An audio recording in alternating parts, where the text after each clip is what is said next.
Standby, birthday batian, mga kababayan, susunod na. Sino kaya ang mga nagdiriwa ng kanilang kaarawan ngayong Abril 10, April 10, birthday celebrators? Pati na natin sila, paring Ray, para kainan na. Happy birthday!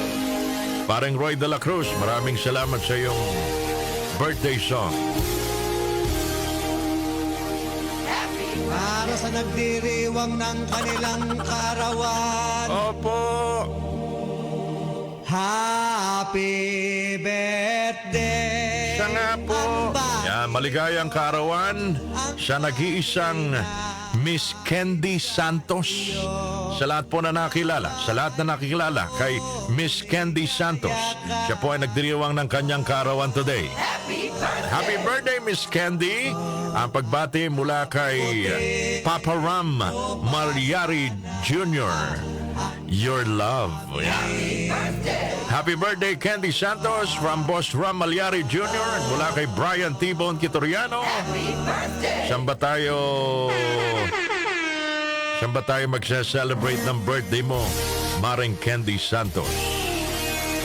Maligayang kaarawan din, mga kababayan. Obigayni siya. Winnie, ba't Winnie Alano o Wilnie Alano? Ayan. Obigayni, yan ang gusto kong trabaho dati, mga kababayan. Maging Obigayni. Kaso, wala kaming budget pang-aral. Kaya nag-mascom na lang ako. Wilnie Alano, maligayang kaarawan po. Laban tayo dyan, and happy 20th birthday kay Sofia Pablo. Aba, birthday pala ngayon ni Sofia, 20 years old. Happy birthday, Sofia. Sino bang kasabay nyo nagdiriwa ng kaarawan ngayon sa ating lipunan? Alamin po natin, silipin po natin. Si Ryan Agoncillo, April 10, 1979 pinanganak. Ryan Agoncillo, sabi nila kahawig daw ng aming boss na si Boss Rix Canoy, si Ryan Agoncillo. Sa akin naman, hindi naman. Magandang lalaki po yung boss namin. Ang kanilang karawan. Si birth anniversary ba ito ni Tita Joy Viado? Birth anniversary, oh. Galing na comedian din yan, mga kababayan. Sa ibang lahi, sino bang kasabay nyo nagdiriwa ng kaarawan? Steven Seagal, 73 years old today. Lahi mo, 73 na pala si Steven Seagal. April 10, 1952 pinanganak, mga kababayan. Sa lahat po ng mga nagdiriwa ng kaarawan, balikan natin ang kasaysayan. Sino bang may birthday ngayon? Mga taga Malolos. Ayan, oh. Kilalang kilala nyo ito, local hero. Siya po ay naging colonel noon sa Katipunan. Tapos nung maraming achievement, ginawang Brigadier General ni Emilio Aguinaldo. Ang aking tinutukoy ay si General Isidro Torres.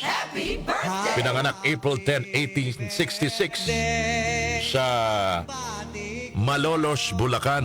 Siya po ay nagtayo dyan, mga kababayan, ng grupo, yung tinatawag na Sangguniang Lalawigang Balangay Apoy, a local chapter of the Katipunan dyan sa Bulacan. At ang tawag sa kanya ay Matanglawin. Yan, General Isidoro Torres. Mga kaibigan ito nila, General Licerio Jeronimo ng Montalban. At saka tumambay sila dyan sa Mount Puray in Montalban, Rizal. Abarkada ni General Antonio Luna ito at ni Andres Bonifacio. Yan. General Isidoro Torres, birth anniversary. Sarap balikan ng nakaraan. Marami tayong matututunan. Happy birthday!